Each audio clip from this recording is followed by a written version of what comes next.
Hare Krishna to all of you. मेरा नाम आशुतोष महाजन है।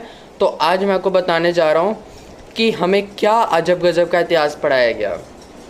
हमें बचपन से लेकर आज तक क्या अजब गजब का इतिहास परोसा गया, इसके ऊपर आज हम चिंतन और मंथन करने वाले हैं। तो कृपया करके ध्यान से सुने। हमें ये अजब गजब का इतिहास पढ़ाया गया बचपन से लेकर आज तक कि वास्को ड गामा ने भारत की खोज की।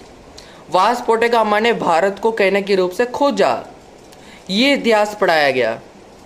नहीं, मुझे एक बात समझ नहीं आती कि भारत कोई मेले में पिछड़ा हुआ बच्चा था जिसकी खोज करनी थी वास्को ड गामा ने। भारत कोई मेले में खोया हुआ बच्चा था जिसकी खोज करनी थी।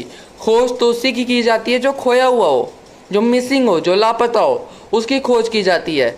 भारत लापता कब से हो गया, मुझे बात समझ नहीं आती। जिन्होंने भी ये इतिहास लिखा है ना कहीं रूप से उन्होंने सस्ते नशे किए होंगे पक्का।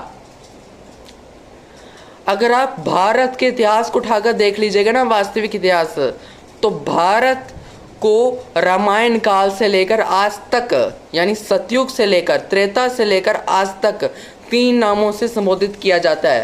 पहला आर्यावर्त, दूसरा जम्बूद्वीप, तीसरा भारतवर्ष। इन 3 नामों से संबोधित किया जाता है। लेकिन कहीं रूप से ये 5वीं फेल अंग्रेज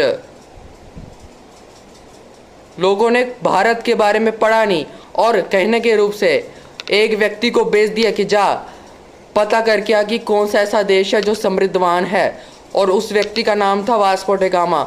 उसने कहने के रूप से पूरे विश्व का भ्रमण किया और भ्रमण करके वो भारत में पहुंचा, और भारत में पहुंचकर उसने कहने के रूप से भारत की इकोनॉमिक्स को पढ़ा, हर चीज़ों को समझा, और फिर कहने की इंग्लैंड में जाकर कहने की कहा कि मैंने एक नए देश की खोज की। इंग्लैंड वासियों ने कहा कि कौन से, उसने कहा कि मैं भारत की खोज की।